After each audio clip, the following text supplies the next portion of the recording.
to the CHRISTWVRKS podcast. I have Tom from the band Wallowing with me today.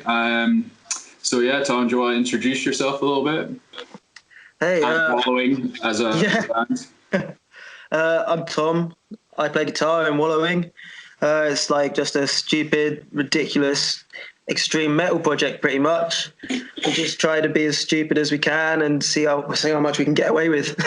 Well, I mean, when you say it like that, it makes it sound like you're an anal cunt. Well, I suppose there is some points to it. We could try to stay quite politically grounded. We try to talk about a lot of current situations, you know, like the one at hand. I think it's quite funny, really, because we put out an album last year called Planet Lost, which is meant to be a kind of a sci-fi kind of future foretelling of what could happen to the world. And now it kind of seems more like reality, which is really peculiar. What did you predict in the album? We kind of spoke a lot about kind of evil overlords kind of controlling everything, and this kind of illness that would sweep over the planet, kind of demolish it, all like the kind of the rebel alliance as such, you know. So like unsettlingly accurate. Actually. Yeah, it's a bit weird. I mean, in some odd ways, it's been quite nice for us as a band because people have been listening to the record again. Like, it came out last year, about September it came out, and yeah, we did really well. But it seems to have kind of had like a second coming of interest again, which is really awesome. I mean, you got kind of a second wave of interest during the album of the year sort of time as well, though. Oh, so, yeah, I mean, we were very lucky with that. It would still be the same wave, I guess, the initial wave. Yeah, well, we're very fortunate to have been able to keep up the hype, you know. I mean, we obviously try to be as active as we can and gig as much as we can. I mean, we're always trying to put out interesting things, whether it's music or just bits of art or just new kind of versions of the album. Like, we put out a crazy looking cassette in November, which is kind of like proper Blade Runner, you know. It was 3D. It really reminded me. Yeah, when you say Blade Runner, yeah, it is a bit.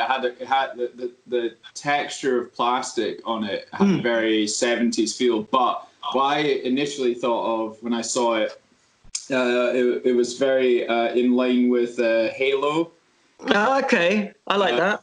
The sort of design aesthetic of Halo. Yeah, cool. That's instantly what it reminded me of, anyway. No, that works for me. I mean, we're all like massive nerds at heart, so like it's really nice that all that stuff comes through. Huh? What was that one? It's a very nerdy band. Yeah, 100%. We always try to like kind of be true to who we are, you know. Again, like, we just wanted to do something really ridiculous that we could kind of properly fuck about with.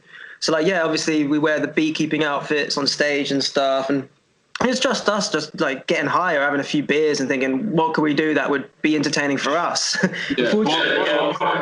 What, because you explained it to me briefly at once, like, what was the kind of like higher level of meaning behind the beekeeping outfit? I'm not sure if you could call it a higher level. Other than the idea beyond it'll look weird, which is a good enough reason in the first place, for sure. But you explaining to me something that was a deeper level of thought behind it than just it'll look weird. To be honest, I can't remember what I said. Yeah, I don't know. I was fucking wasted. Yeah, I mean, we did like the fact that they kind of, once we have all the lights on stage and stuff and the lasers and everything, we did like the idea that they kind of morph into these spacesuits, you know? So like the kind of idea was like, yeah, in reality, they're literally just beekeeping costumes that we've dyed black. But like with the lights on and everything, we put LED lights under the costume as well. And just kind of give this kind of aura of us being little spacemen, you know, or like aliens, you know, to kind of back up the concept. When I first saw the photos of you guys wearing them, I didn't clock that that's what they were at all. Like, oh, good. I acknowledged them as being something that I'd seen before, like, but I don't know if it was just my absent mind at the time, but like I was like, what? Like, I know what that is, but I don't know what it is. And then it was only when we were talking and you referred to them as a beekeeper costumes, I was like, oh fuck, that's what it is. Like, so it worked then. That was literally what we wanted to achieve. Yeah, I'm glad it came across the way we intended. But again, we've been very fortunate with that. You know, we do all this silly stuff and people pick it up the way we want it to be perceived. And it could go the complete other way and people could just think we're just proper weirdos. And admittedly we are, but like... Or like... it comes across cool. Yeah. But I think, like, for me, you know, obviously the CHRISTWVRKS project, there's like you know, when it's live, at least it's, you know, the sort of theatrical element of it is either equally as or more important than the music. Yeah. So like I think and you guys, and that's why I was really keen to tour with you, because it seems like you guys really value that side of it as well. And like I feel like that now the sort of line between music and art is getting much more, it's not that it's getting blurry, but I think people are much more willing to be open to like sort of the fine art ideas, whereas before, like especially people that are being into like more like punk and metal and stuff would be like, oh, I'm not interested in all that wanky shit, I just want a headband, you know, like. But so what is it now that you think there's more? Do you think there's more and more bands like kind of doing stuff like that, or? I think people. Why is that? Well, it's like I think people are getting a lot more expressionate, you know, and I think people are more willing to talk about the stuff that they care about and kind of really put it out there at the forefront of what they're doing.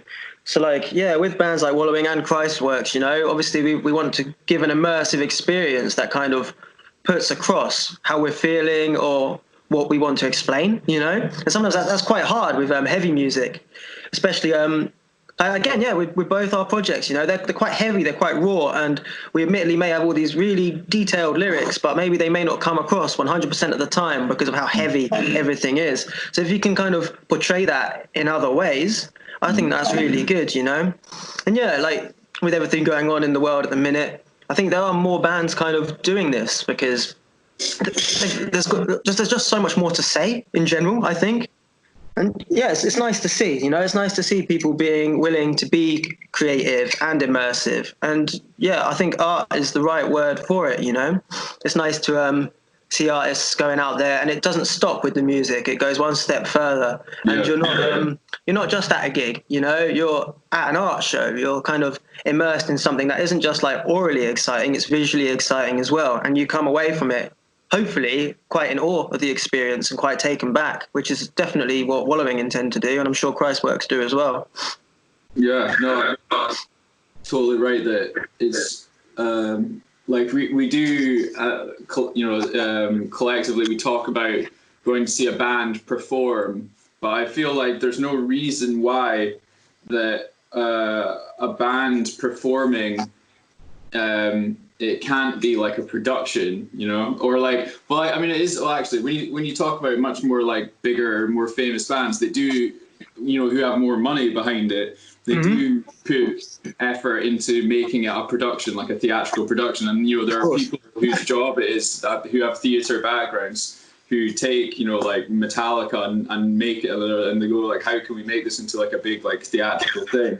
But like, then it's like there's no reason why us with, you know, zero budget can't, you know, use our brain and look at, you know, all the stuff that we do have available to us and go like, what can we do with it to try and get across these certain like atmospheres and ideas within our music. And it's like, yeah, you're just like helping the audience be enveloped deeper and deeper into the ideas that you're trying to get across. And I think as soon as they do have like visual stimulus that's more than someone just headbanging, they do instantly go like, oh, it does make people think, because it's unavoidable. I mean, if you have cunts like in front of you all in beekeeper costumes and their lasers going up in your face, it's hard not to go like, why is this happening to me right now? Yeah, for sure.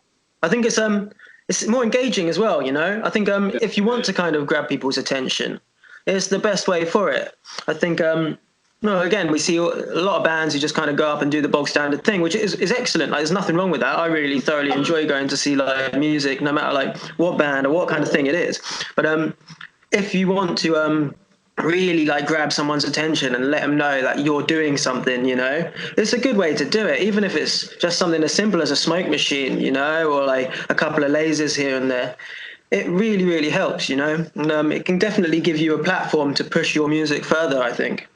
Yeah, no, I think yeah, it's just taking that extra little bit of effort, you know, in the same way that, you know, when you release a record, you don't just write, you know, in like Times New Roman, like the band's name and then, you know, the album title. You know, you try and get something made that communicates the atmosphere of the artwork, the atmosphere of the music through the artwork. So then it's like, yeah, take the performance and with that same attitude. And then, you know, but then now, you know, like, for example, with your cassette release, then you've looked at the packaging of that artwork and gone like, what more can we do with this to further communicate the atmosphere in this? So that's, I think it's really cool. There is more and more bands doing that, going like, you know, like, why are we allowing ourselves to just follow the set release patterns that it's just everyone does? And it's like, what, you know, for me personally, I'm like, if there is a system in place that is the thing that everyone follows and just does that, I refuse to just do that. Like, I'm going to do something more than that, because if I am just going to contribute to purely the machine continuing to trundle on as it would do whether I wouldn't have created something or not, then I might as well not bother. You know, the reason to create something is to do something that no one else could have done. Of course, yeah. I think it's important to always push yourself, you know. And I think within heavy music, there's so many possibilities, you know. Like, you can get heavier and heavier and heavier. And when you think you are heavy, you can go even further than that. Yeah, it's like in heavy music that we have to be more and more experimental and push it further, because that's if it's about extremity, then we need to be, because like as soon as something is like, okay, we've reached this new level of extremity, then that becomes the norm. So it's like, well, what have we got to do next, right? 100%. And I think it's something you can't do as much in other genres, you know. I think that's what makes metal so special, because you can't be angry in a pop band, you know. You can be angry in a punk band, but not to the same level as in metal. And I mean, I've played in punk bands for ages, and yeah, you can be really, really angry, but it does get to a point, and I think maybe that's why I play metal now, is because it got to a point where I couldn't express myself enough, and I wanted to go further, and now we just got this horrible noise band, which, yeah, it does the job, you know, but it's getting heavier and heavier every day, trust me. I feel like that's when I was sort of a young, like in my early 20s, when I was very, very deep in like the punk world, I still kind of believe this, that was something that annoyed me about metal, was that a lot of metal, like this obviously does not count for the best examples of metal, but a lot of metal, that it was incredibly heavy, but because there was almost no emotional attachment to it whatsoever, it wasn't angry. So it was very heavy, but it's not angry. Whereas punk, even if it wasn't actually as heavy, like it could be much, much angrier because there was like a much more emotional attachment to it. But and like almost seemed like back then, and it's very, very different to that now. You know, this is like, I'm talking like like 15 years ago, you know, like 10 years ago, like the emotions and stuff were pretty left out of metal music. You know, it was all like, you know, especially towards the heavier end of metal music, where it was like, you know, all like death metal stuff, which was just all like bullshit fantasy, you know, like, horseshit. You know, there was never any emotional attachment to it. But now when you see like the really progressive, you know, like the modern death metal stuff that's like really fucked up and weird, like all of that stuff is very, very evocative, you know. And yeah, so I really like that strain now that people are going, you know, like trying to pull the emotion out of this stuff which is so bludgeoningly heavy, and also creating atmosphere within these really extreme like types of music that used to not have very much atmosphere at all. No, I completely agree. You know, like for a long time, I actually used to say I didn't like metal. I used to play punk, I used to play hardcore, and it was like, don't like metal. But I found myself kind of slowly falling into it, like more and more and more. And I think that's got a lot to do with the way genres are these days. You know, there's so many like crossover genres. You can do like so much different stuff, and there's very much a blurred line with what you can do now, which I think is excellent. Like, for example, I play in another band called Aerosol Jesus, and we kind of push ourselves as this kind of emotive post sludge kind of thing where it's very doomy, like very sludgy, very heavy. You know, it's definitely metal, but our vocalist, he's very inspired by screamo. So you've got this kind of really emotive kind of sound coming through, and all his lyrics, they're all about his past experiences and the stuff he's been through. And it's a very vocal based project. Like the lyrics are very much at the forefront of all of it. And yeah, you're right. About 10 years ago, you probably wouldn't really hear stuff like that in metal, you know? But now in this day and age, it's a lot more open and people are experimenting a lot more. So you can kind of, again, you can do what you want with it now. And I think that's really good and really important. And again, I think the political climate within metal is much less aggressively defended, apart from when we're talking about like elitist black metal. But Jesus. yeah. But like, I think that's like, but people are getting much more educated and better, obviously because of the internet, at defining individual genres. But it's like like you said, like the walls around each genre are not so like thick anymore. You know, you can like push through and grab this bit and stuff. And 100%. And I mean, genres are good. I think they're very handy. You know, like if you want to just kind of Google something, you can pick up all these bands and just kind of grab what you want and hopefully enjoy it just down to the genre. But no, it's really refreshing to see that you can just kind of go, hey, I want to mix grindcore with post metal and it's going to sound awesome. And if it doesn't, I don't care what you think, you know? And it's good. It's really important. I think it's nice that we live in a day and age where people can just be that creative and not care, you know? And more importantly, people actually get it and enjoy it. I think like you were saying about, you know, we live in the day and age where you can just look stuff up on the internet. I think that's like an enormous contributor to how this has happened, because I think, you know, like back, like when I was growing up, it was like you had to actually physically have the CD, and obviously everyone used to make mixtapes and like, you know, swap stuff and everything like that. But it was still, you'd spend months where you only would listen to like, or not months, like maybe like a whole month where you'd only listen to one record, right? So and then when you get like, when you fall into a certain scene, then like, you know, because you're getting to listen to so few things, then it's much easier to stay just within this one scene, right? Of course, yeah. And that used to be the thing back in that day, was like, oh, I listen to this type of music. It's like that was it, right? Yeah, 100%. Because it's so much easier to like hear new things all the time. Then obviously like people coming up, like younger people now as well, like when they're making new music, they have such a huge bank of like a library in their head of different types of sounds and stuff, which we just wouldn't have had when we were younger. So the imagination is just much wider, you know. Of course. No, it's really, really good.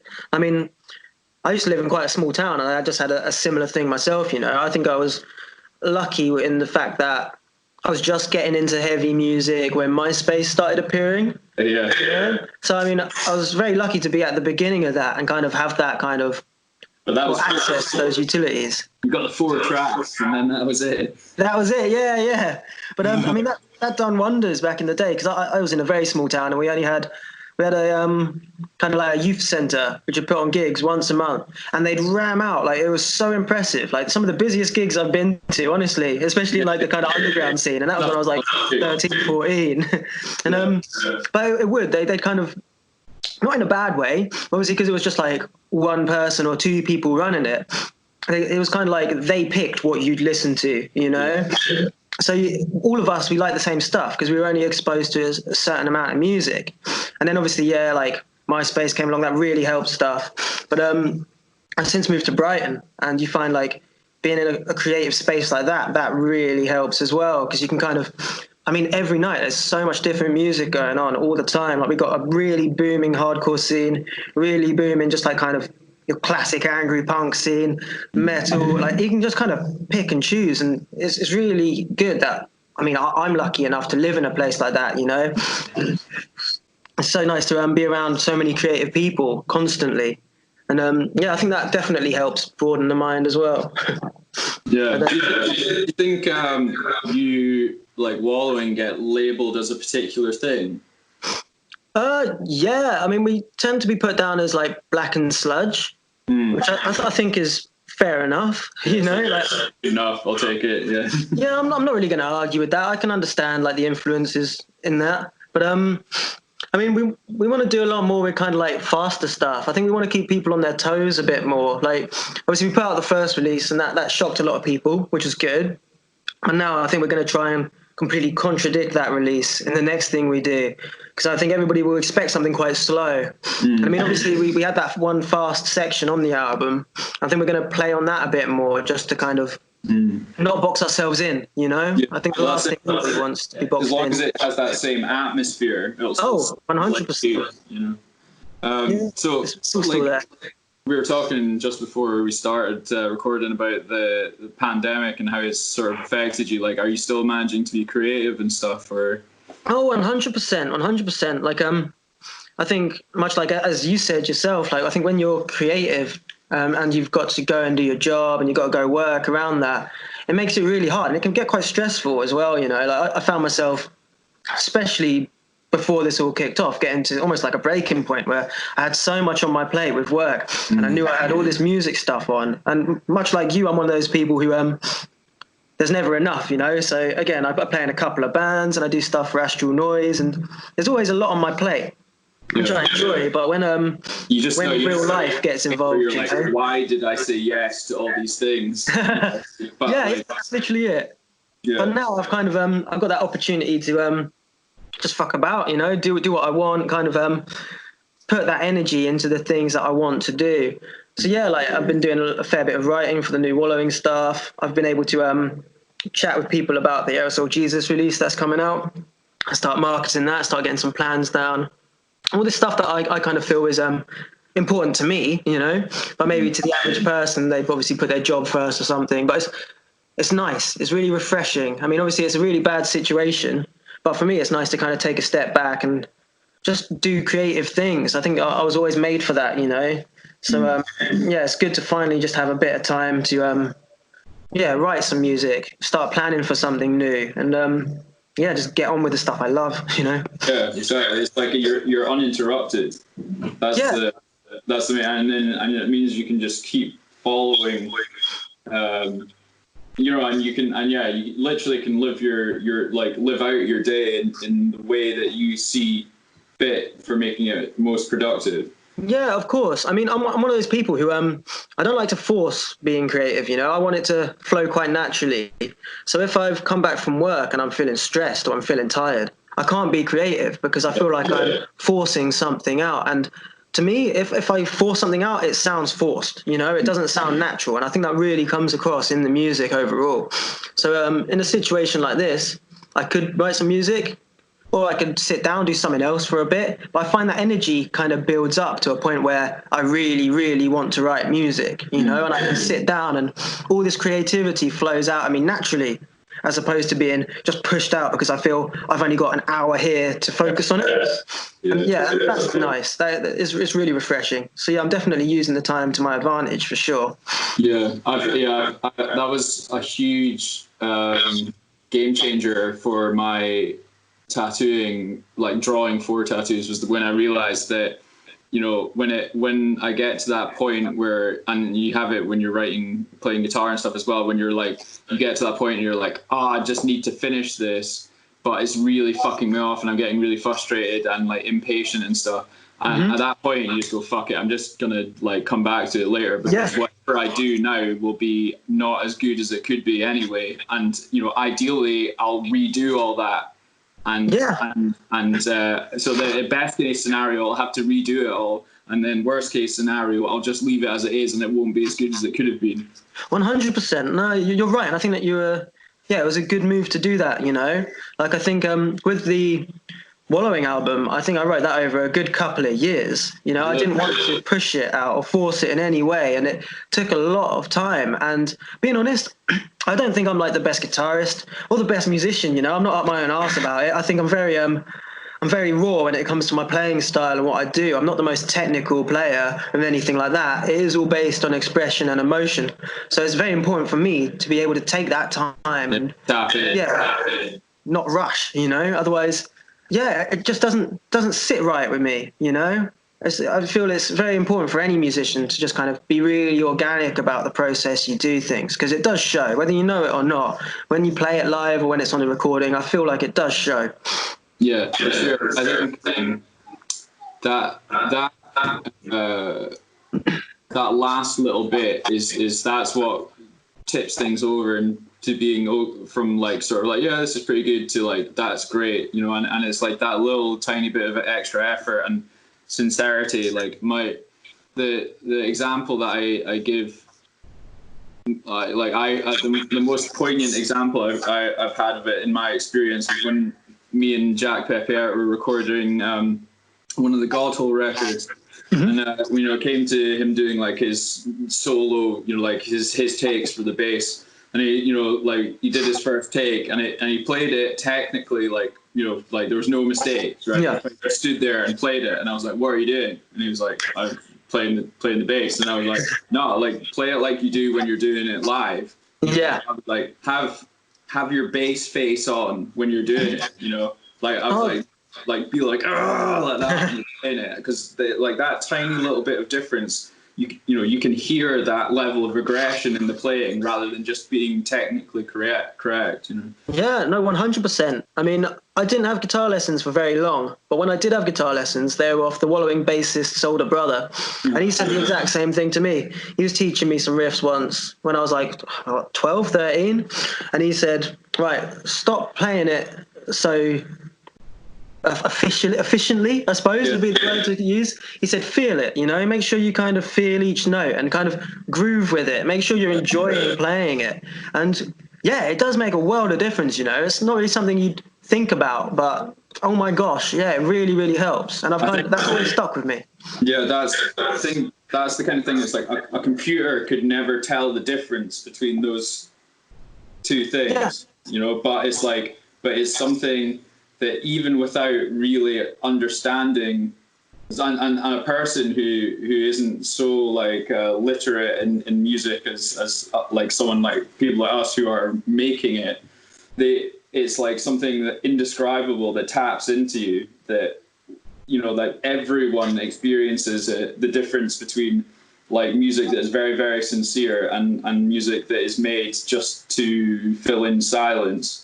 Oh, of course. It just instantly grabs you, and it makes you feel what the person who wrote it was feeling, or who was playing it was feeling when they were playing it, you know. And that's what the amazing transcendent thing about music is, you know. Yeah, no, I completely agree. I think Underdark, if you know Underdark, they're really good at kind of capturing that. I mean, they're a great live band, they're great on record, and everything they do, you know that they completely feel. I think that's it's so important.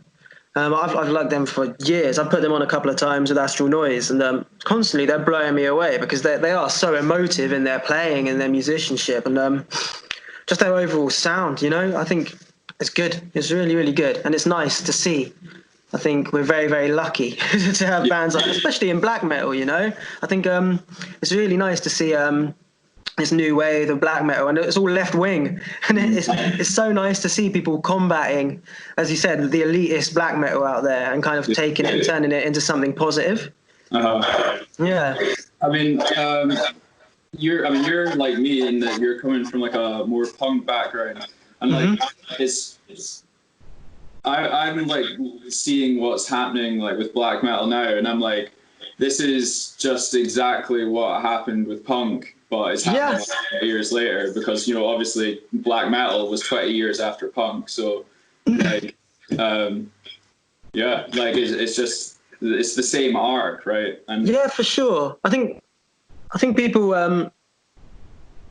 that people don't like ignorance, you know. I think it gets to a point where people, they enjoy music, but I mean, for example, the whole Pantera thing, you know, I think that was a big dilemma for a lot of people because people enjoyed the music, but obviously the stuff behind Phil Anselmo was just not on, and I think it took a lot of balls for people to kind of be like, nah, I'm not listening to Pantera anymore, or just kind of ousting Phil Anselmo as a person and kind of putting their foot down. And I think it's good that a genre as a whole can do that. I think it's very brave. And yeah, obviously punk did it. And yeah, I mean, I think black metal have taken it to another level, you know, because that was so stuck in like racism would be the best way to put it for so long. And it's nice to see people kind of come along and go, I like the sound of that, but I don't like what it stands for. And I'm going to change that and make it into something positive so people can enjoy that music. They're just painting it in their own image.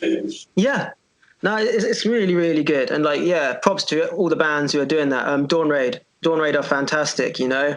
I mean, obviously they're kind of at the forefront of it at the minute. And they are so good. Like, I mean, Wallowing played with them maybe a couple of months ago, and they had these little anti-fascist printouts that they were handing out, and they're very proactive in what they stand for. Funny, coming from a punk background where everyone is like that, right? And then for me, like, it's funny to look at the way that people react to Dawn Raid, and as if they're like completely revolutionary.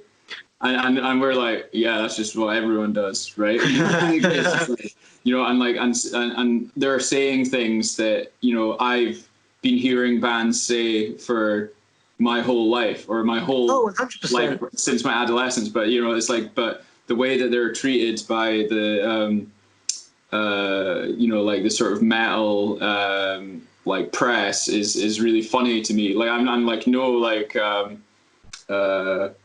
I'm not like hating on what they do. Like, they need to continue to do it. Like, it's good, but it's just really funny to me, like how they're treated. Like, they're completely like revolutionary, and no one has ever done this before. But it's like punk has been doing it forever, right?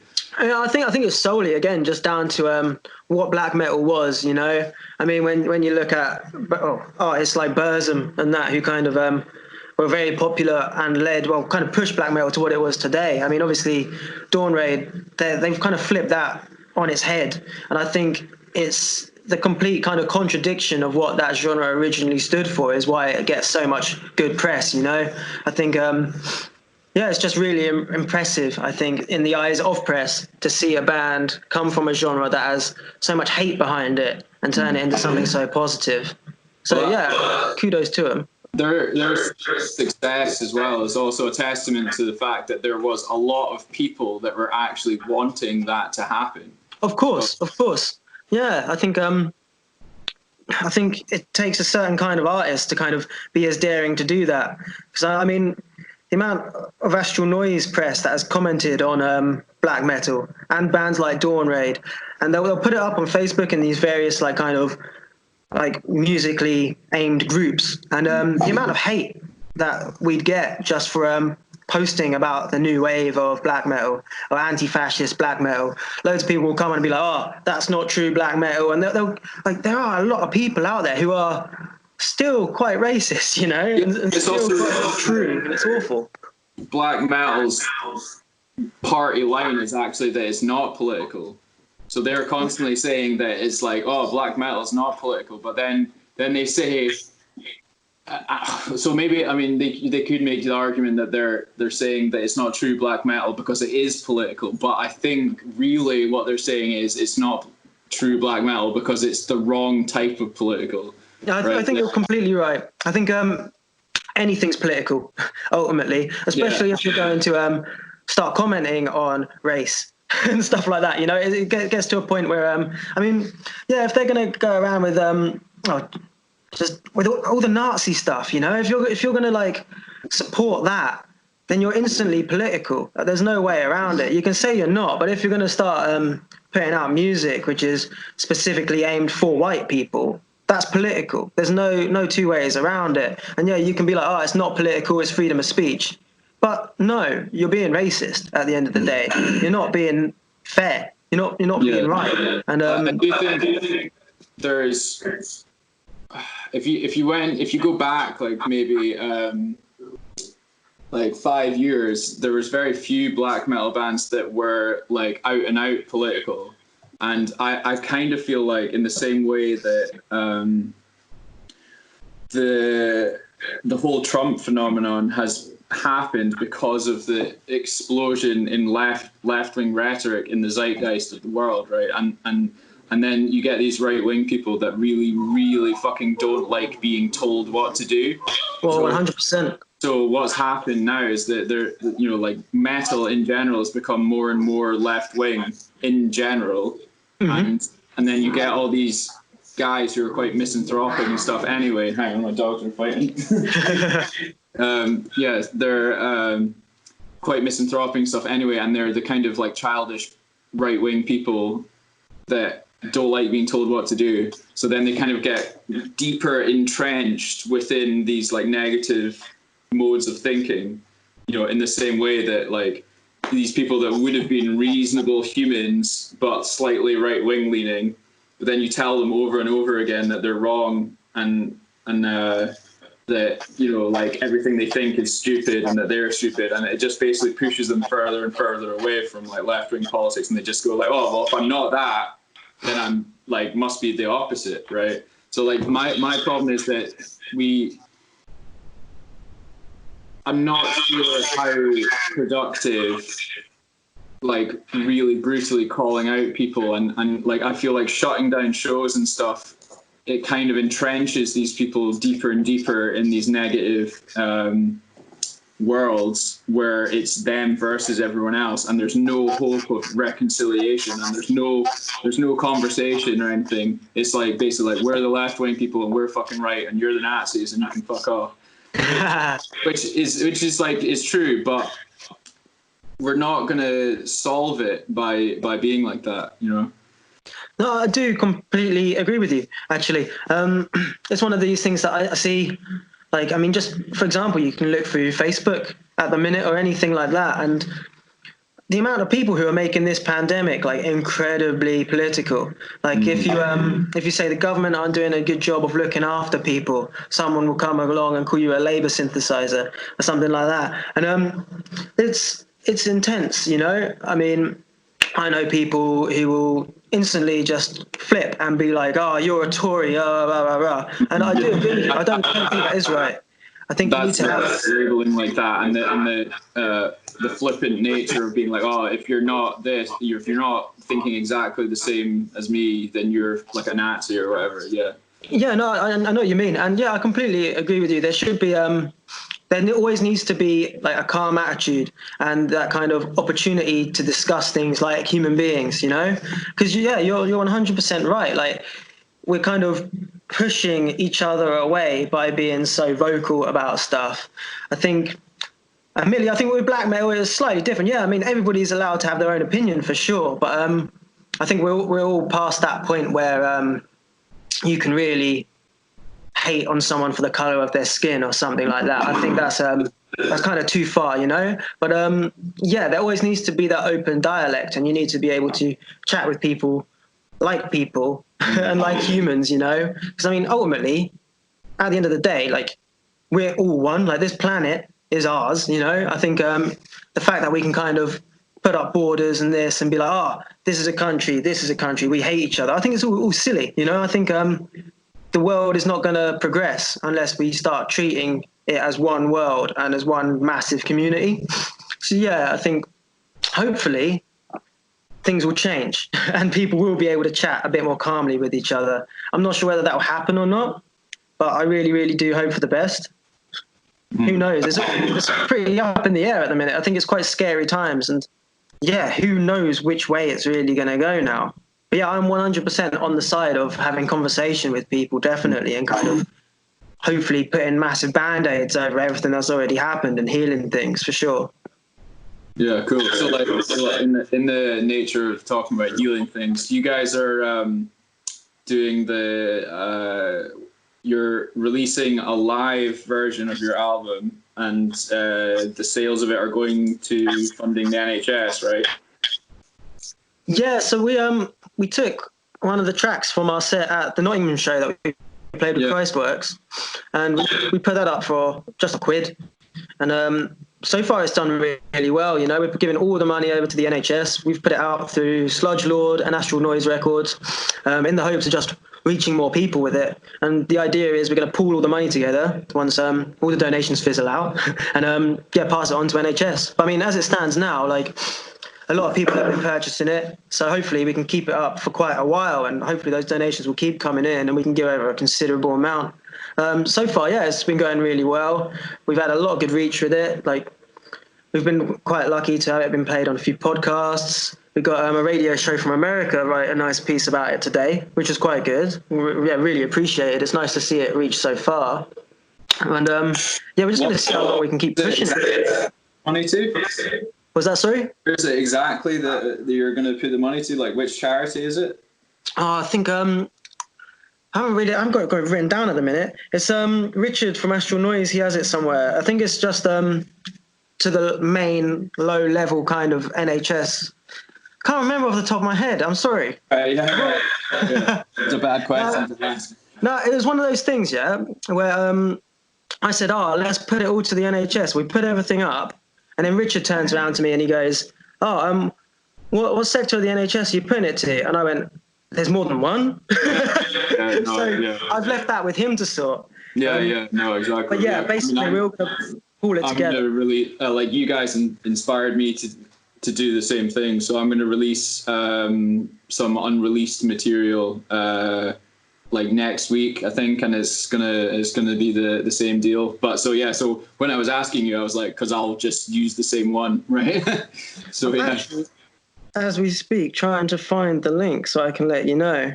But if you send me it, then I'll put it in the links for in the description and all this stuff for the video, and also obviously the Wallowing. It's all in Bandcamp, right? Everyone can buy it through Bandcamp. Yeah, it's on the Astral Noise Bandcamp. It's on our Bandcamp. It's on the Sludge Lord Bandcamp, and we're just going to pull it all together and then send it over once we've got a good amount. And hopefully it's going to be up for a few more weeks. We're just going to take it down when it kind of fizzles out, But it's been great that it's all been so booming so far. Yeah. And, the charity is NHS Charities Together, is what the website is called. Charities Together. Okay, cool. Right. Supporting NHS staff and volunteers caring for COVID-19 patients. So it's specifically going to aiding with the COVID-19 virus. Supplies and stuff. Pardon? Supplies and stuff like that. Yeah, 100%. All right, awesome, man. Cool. Thank you very much for chatting with me. No, man, it's been really nice to catch up. Thanks for having me on. Yeah, sweet. Right, well, I hope you enjoy the rest of your quarantine. I'll talk to you later, bro. Yeah, well, I'll do my very best. Likewise to you. Stay creative, man. Speak soon. Bye. Bye.